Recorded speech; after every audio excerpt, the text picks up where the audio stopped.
This week in our Shine Through the Gloom series, we hear from Jennie from Spittal, whose husband died at the beginning of 2019.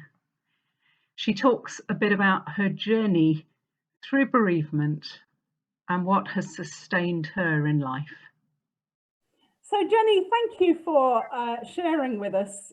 We're thinking very much about the experience of bereavement and being alone after bereavement through this lockdown period. And I know that's been your experience, that I think you lost your husband at the beginning of 2019. That's right, yes. Mm-hmm. Yeah. So you've had a year of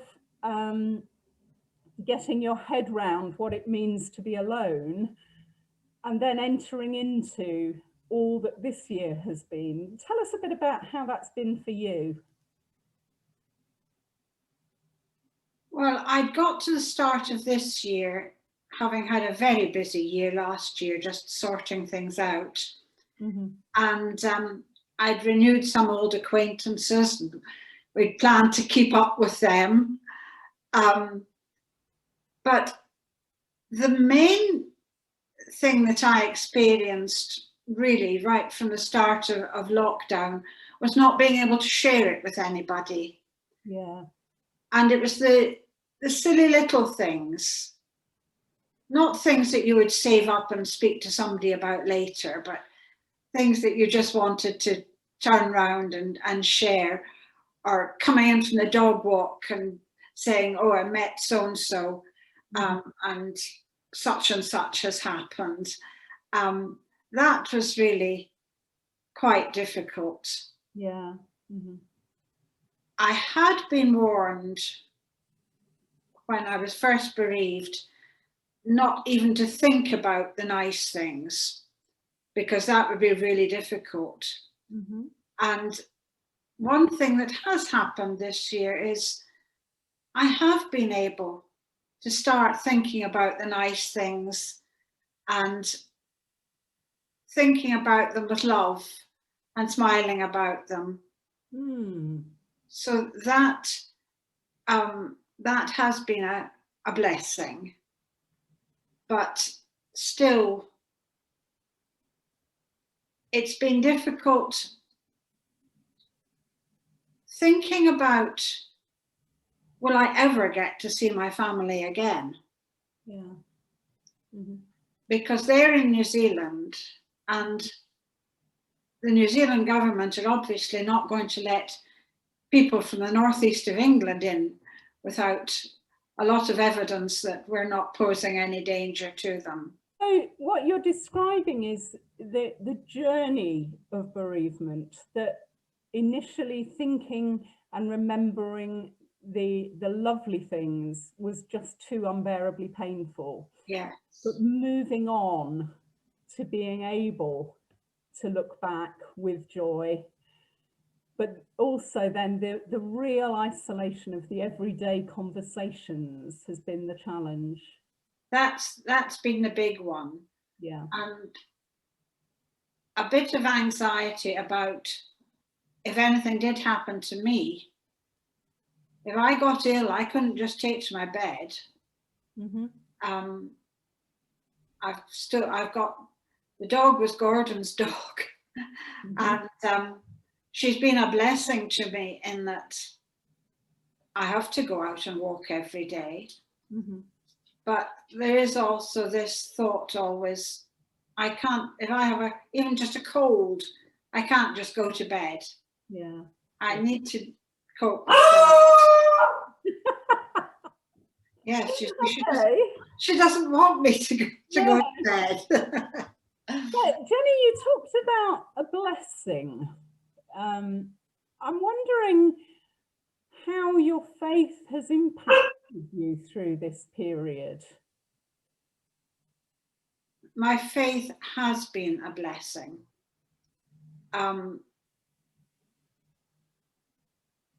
It would be difficult to say how, because I have never questioned my faith. From the time when I was 4, we moved from the church I'd been used to, where I went to Sunday school and learned the children's hymns and got the Bible stories. We moved from there, and that has continued with me. And so I find it difficult to proclaim my faith because it's just there. Right, okay, yeah. So I'm wondering if you were asked by somebody else, well, where's God in bereavement? How you might respond to that. He's still there where he always was. It may not be so easy to speak to him because you can't tell God what to do. You can't berate God for the fact that that you are bereaved. Although the psalmists came very close to it, so some of the psalms can be very helpful. But knowing that, or being convinced that God was still there where he'd always been, there were times when I had to say, God, I know you're still there and I will get back to you, but I'm just feeling a bit on my own at the moment. Yeah. But I never felt that God had deserted me. I just felt that I wasn't in a place to be so close to him at that time. I had to trust that he was looking after me. Yeah. Thank you. That's great. I love the, actually tell it as it is. Let's be honest with God. I think that's so important. And I think that is what, the Psalms, the poems of the Old Testament are, really raw honesty. Yeah. So Jennie, is there any bit of the Bible that is particularly helpful to you, that kind of helps sustain this journey of bereavement? Well, recently I've been reading Ruth. Yeah. And that is really interesting because, of course, really it's the tale of Naomi's bereavement.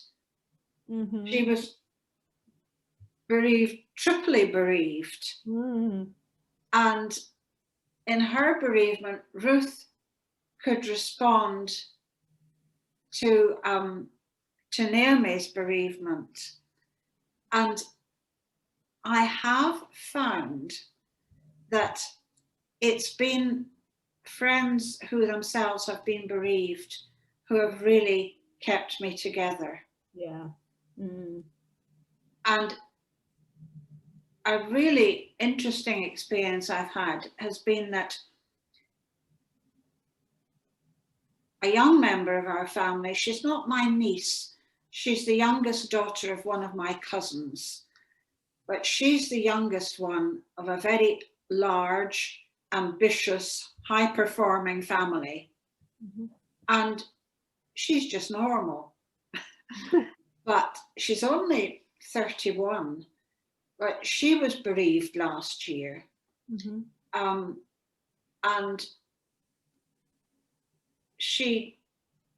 my reading is she didn't get much support from her family. And she suddenly started texting me or messaging me. And finished up this week, we had a half-hour face-to-face video talk. And it was just so good that we, over the months, we've been sharing. And when we feel down, one or other of us might well just text the other and say, I'm feeling awful. Yeah. And the other doesn't feel the necessity to say, oh, cheer up or pull yourself together or anything like that. Yeah. We each know what the other's going through. Yeah. And she was only a few months behind me in her bereavement. So that has been a really surprising, again, one of these blessings Yeah. that I feel I've really got to know her. Yeah. I'm really quite impatient for restrictions to lift. She lives in Dundee, so that I could get up to Dundee and actually see her, because I haven't seen her face to face for years. Mm. And so that has been very helpful. Mm. Other friends, both male and female, have been bereaved, have been really helpful in that. And it just, as I say, I was reading Ruth last week, and it is a really good example of how bereaved people can support each other. Yeah. Fantastic, thank you. And is there any piece of music or song that is particularly helpful for you? Well, there isn't any one, but again, this week, because we've been thinking about waiting, all week I've been singing, "Those who wait on the Lord shall renew their strength. They shall rise up on wings like eagles." And I thought, yes, God, that's what I want. I want to fly. Time has come to fly, to find my wings and to fly.